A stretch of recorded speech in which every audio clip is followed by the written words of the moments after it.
We are looking at how to pronounce the name of this museum in New York City, in the United States.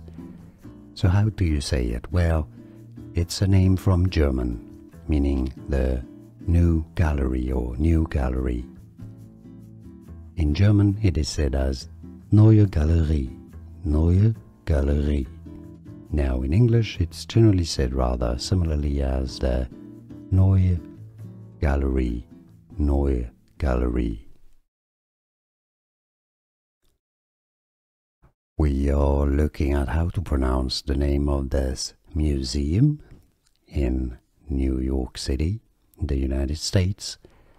So how do you say it? Well, it's a name from German, meaning the new gallery or new gallery. In German it is said as Neue Galerie, Neue Galerie.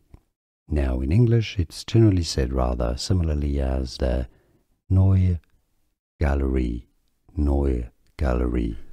Here are more videos on how to pronounce more confusing words and names too many mispronounced. Like this video if you found it useful. I appreciate your support. I'll see you soon and thanks for watching.